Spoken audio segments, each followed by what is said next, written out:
Night's End stars Geno Walker as Ken Barber, an anxious shut-in who moves into a haunted apartment and hires a stranger to perform an exorcism, which quickly takes a horrific turn. This is directed by Jennifer Reed, and it hit Shudder on March 31st, and it's yet another movie that was clearly a product of the pandemic. While it's filled with traditional camera setups, all the interactions take place over Zoom calls, and our lead character isn't agoraphobic, similar to another film from earlier this year, Kimmy, that was also filmed at the height of the pandemic, and that explains why we never venture out of the apartment. Now, you can clearly feel the limitations of this setup, with some of the repetitive conversations and the fairly short runtime of 80 minutes. And because of that, it does hold the film back a bit, as you do find it spinning its wheels and hitting some of the same few notes repeatedly, such as how Ken doesn't have his life together, since it can't do much beyond keeping characters in their respective settings for the entire time. But surprisingly, the film isn't all that bad, for the fact that everyone involved manages to make the most out of the situation and remain 100% committed to their respective roles.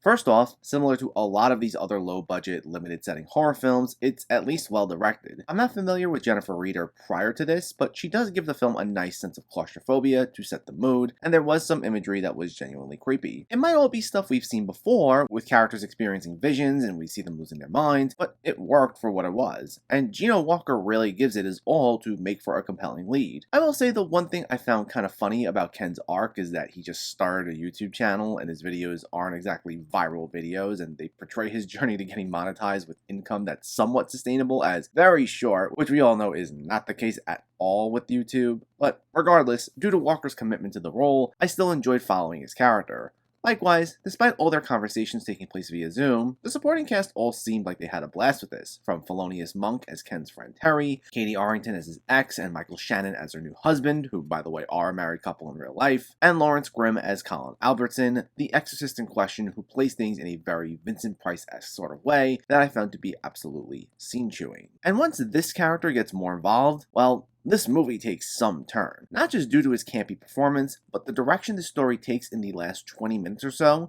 is completely out there. And I mean, things go from 0 to 100 in a matter of moments without spoiling anything. Like, the way the rest of this movie's paced compared to how this ending is paced, it feels like something out of a totally different film. And while it makes things a bit tonally jarring, it's at least fun and easily goes down as the biggest WTF ending this year so far. And all in all, Night's End is a decent enough entry in Shudder's catalog. While you can feel the limitations from filming during the pandemic all throughout this, the solid direction and committed performances make up for it, along with the occasional sense of having some fun, especially in the final 20 minutes or so. It's not a new horror classic, but I also think it's worth checking out, even if only once. Night's End gets a 6.5 out of 10.